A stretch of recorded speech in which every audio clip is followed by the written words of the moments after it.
Un récit bouleversant. Si Stéphane Bern jouit d'une notoriété certaine, cela n'a pas toujours été le cas. Le présentateur de l'émission Secret d'Histoire, diffusée ce mercredi 15 mars sur France 3, n'était pas l'élève le plus populaire.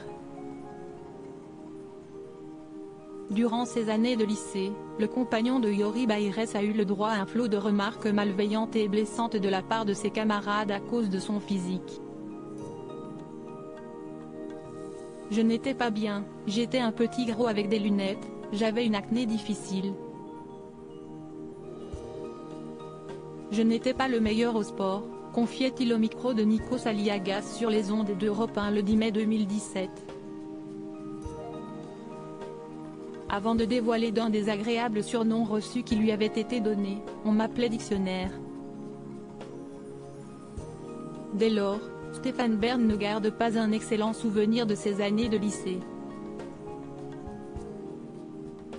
C'était tellement difficile dans la cour de récréation. Avouait-il. Marqué par le harcèlement scolaire dont il a été victime, le monsieur Patrimoine est revenu sur un épisode traumatisant lors de son passage dans l'émission Ça ne sortira pas d'ici diffusée le 17 avril 2019 sur France 2.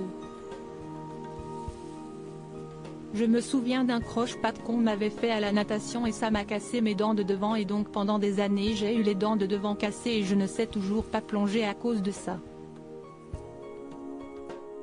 Racontait-il à Michel Simès.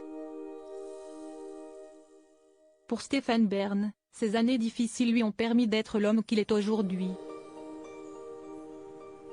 Supérieur à Stéphane Bern et Brigitte Macron, une amitié très tactile. Stéphane Bern revient sur ses débuts compliqués à la radio après avoir affronté le regard des autres dans la cour de récréation. Stéphane Bern a vécu ce même scénario lorsqu'il a fait ses premiers pas à la radio. Au début des années 2000, Stéphane Bern investit la radio et prend les commandes de l'émission Le Fou du Roi sur France Inter. Avec son phrasé courtois, lui conférant un côté quelque peu excentrique, l'ancien rédacteur en chef du magazine Dynastie dénotait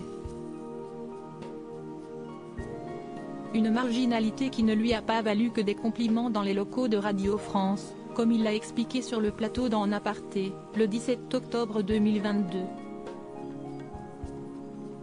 Je crois que j'ai une tête à claque, je vais toujours là où je vais m'attirer des claques, a confié le spécialiste des têtes couronnées. Le temps a fait son œuvre et l'originalité, mais aussi le savoir de l'animateur de 58 ans, ont conquis le cœur des Français qui ont fait de cet amoureux de l'histoire un de leurs présentateurs chouchous. Crédit photo, Christophe Clobis, Cyril Moreau.